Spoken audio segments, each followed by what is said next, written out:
Mais quelle est donc la réelle qualité des eaux de baignade de Cassis? Il y a eu tout d'abord la question très sensible des boues rouges d'Altéo et depuis quelques jours le dossier forcément embarrassant des rejets douteux de l'émissaire de la station d'épuration, le tout relayé par de nombreux médias. Florian Lonnette fait un point complet sur cette affaire, images et témoignages à l'appui.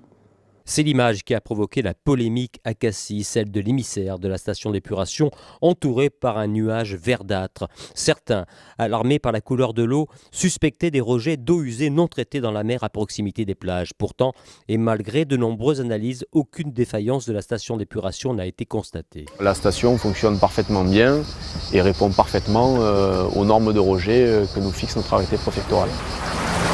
Ça, c'est les eaux qui arrivent sur la station d'épuration que nous allons traiter. On va faire un petit prélèvement pour vérifier nos gouttes. Voilà, pour faire une petite vérification, on va prendre directement dans le préleveur. Vous voyez, il est en train directement de se remplir. On vient de faire un prélèvement. Donc, voici l'eau goutte d'entrée et l'eau qui sort de la station, tout simplement. Et donc, c'est cette eau de sortie qui passe par l'émissaire de rejet et qui arrive au niveau du diffuseur. Donc quand on dit qu'on rejette des excréments, des macrodéchets, non, là voilà ce qu'on rejette à travers le diffuseur, à travers l'émissaire.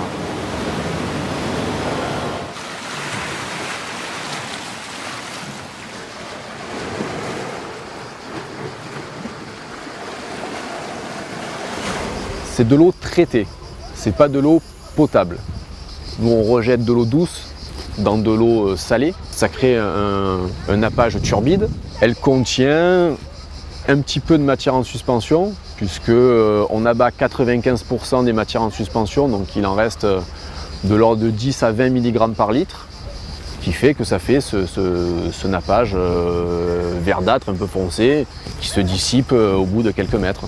Mais c'est un rejet parfaitement normal. On est déjà plus loin que ce qui se faisait il y a quelques années. Il y a quelques années, on se limitait à un traitement physico-chimique qui n'avait pas les mêmes capacités de rendement que le traitement biologique qui a été rajouté. Donc on a amélioré grandement la situation par rapport à la fin des années 2000 par exemple. Là, on est vraiment dans les normes maximales de ce qu'on peut attendre. On ne peut pas attendre plus d'une station d'épuration que le rendement épuratoire de la station d'épuration de Cassis.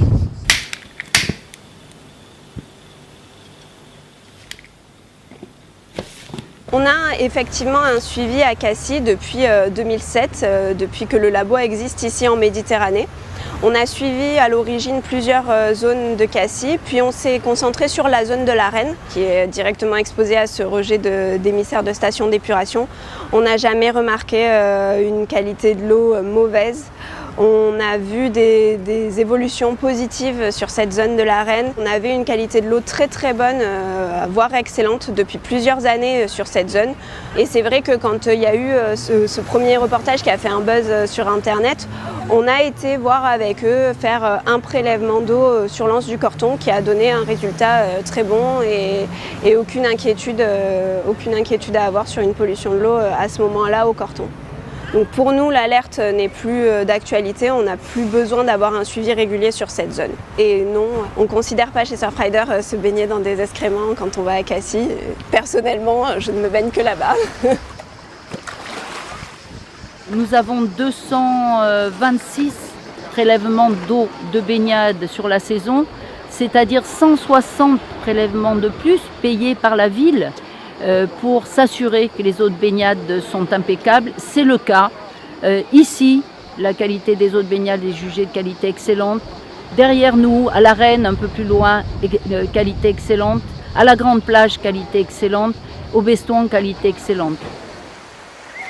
Je ne pense pas qu'il faille s'inquiéter. Il faut écouter, prendre l'information là où elle est, c'est-à-dire regarder la flamme qui est dressée par les maîtres nageurs sauveteurs tous les jours en saison estivale, ne pas se baigner après un orage.